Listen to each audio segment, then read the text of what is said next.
या देवी सर्वभूतेषु मातृरूपेण संस्थिता। नमस्तस्यै नमस्तस्यै नमस्तस्यै नमो नमः। नमस्कार, श्री माँ ज्योतिष कार्यालय यूट्यूब चैनल में आप सभी का हार्दिक हार्दिक स्वागत है।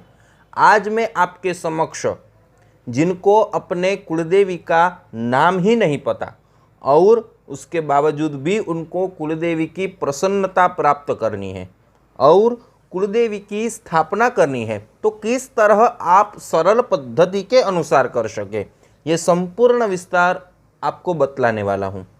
मित्रों, जब कुलदेवी प्रसन्न रहते हैं तब वे सभी प्रकार से हमारी रक्षा करते हैं।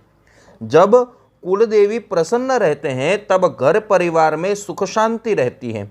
लेकिन यही कुलदेवी की यदि हमारे पर से उनकी छत्र छाया न रहे तब जीवन में बहुत सारी समस्याएं उत्पन्न होती हैं।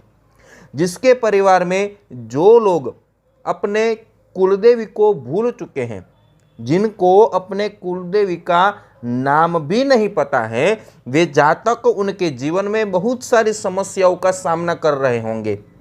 तो कुलदेवी की पूजा किस लिए करनी चाहिए? तो पूर्व काल में प्रत्येक परिवार में कुलदेवता की पूजा होती थी।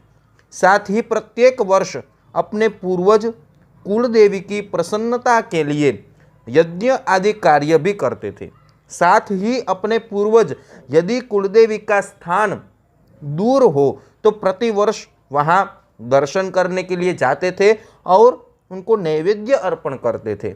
लेकिन आज के समय में बहुत सारे व्यक्तियों को ये भी नहीं पता है कि उनके कुलदेवी कौन है।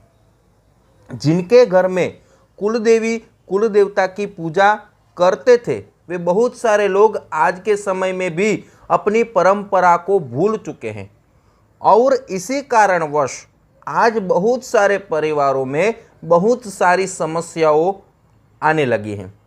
आप सोचिए कि हम अपनी माँ को छोड़कर अन्य की यदि पूजा करें तो हमारी माँ हम पर प्रसन्न कैसे रहेगी? जिन देवी का अधिकार है, जिनकी पूजा करनी चाहिए, उनको ही हम भूल चुके हैं। यदि आप सोचिए, आपके माता पिता वृद्ध हो और आप उनकी सेवा न करें तो उनको कैसा दुख पहुंचेगा।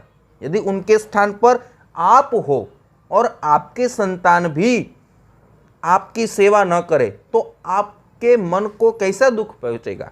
वैसे ही यहाँ है। तो सबसे पहले अपने कुलदेवी की शोध करनी बहुत ही जरूरी है। परंपरा में किस कुलदेवी की पूजा होती थी?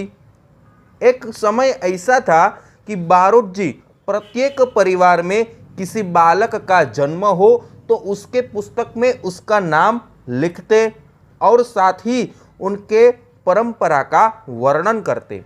साथ ही कितने देव की पूजा होती है, कितनी देवी की पूजा होती है, उसका क्या नैवेद्य है, कौन सी तिथि है, कौन सा वार है, ये सब जानकारी की समझ हमें देते थे। लेकिन आज हम बारोट जी को ही भूल चुके हैं, तो वे हमारे घर कैसे आएंगे?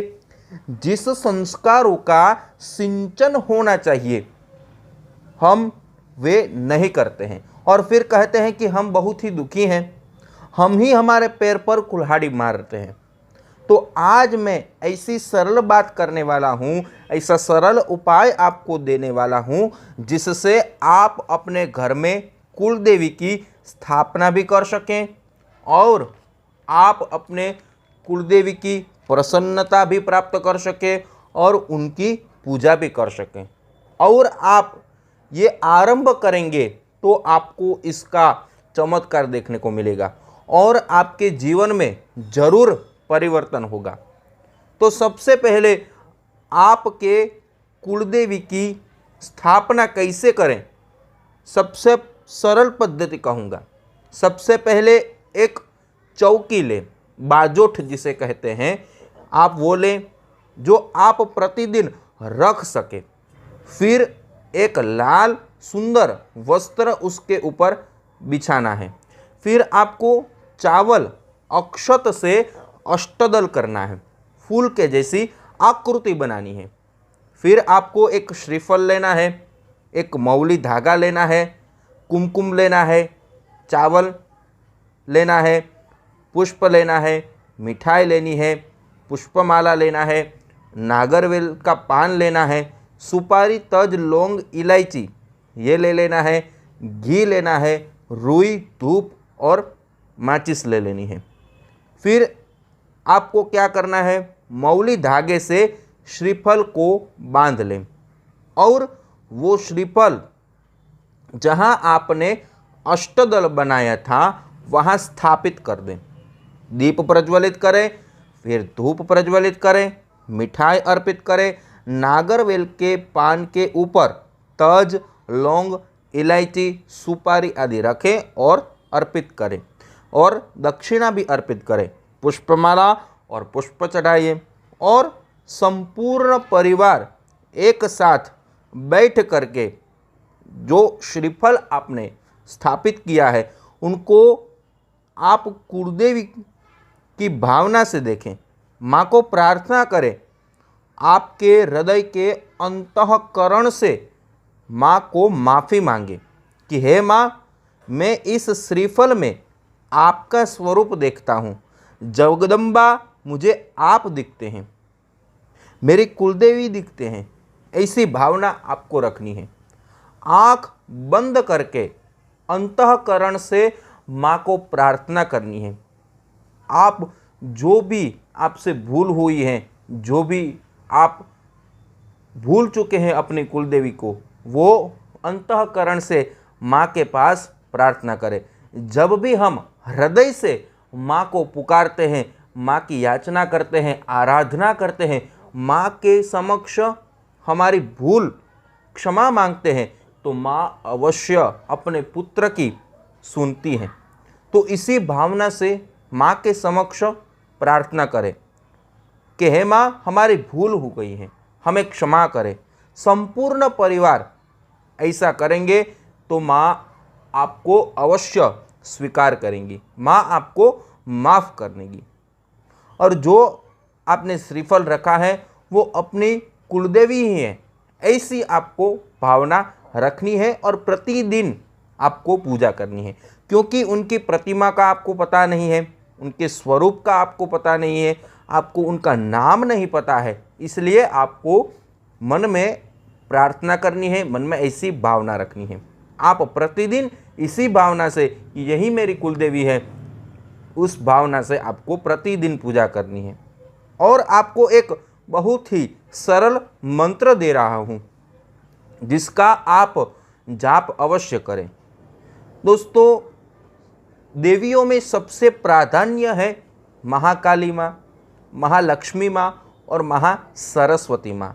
इनमें से ही, इन तीन मुख्य देवियों में से ही सभी देवी का अलग अलग स्वरूप है, अलग अलग कार्य से अलग अलग स्वरूप प्रकट हुए हैं। शास्त्रों में इसका वर्णन है और इनमें से ही सभी के अलग अलग स्वरूप हुए हैं और अलग अलग कार्य करने से अलग अलग परिवारों में वे पूजे जाते हैं। तो आप भी अपनी परंपरा के अनुसार पूजा करें और माँ को आराधना करें, प्रतिदिन पूजा करें। आपकी सब मनोकामनाएं आपकी कुलदेवी अवश्य पूर्ण करेगी।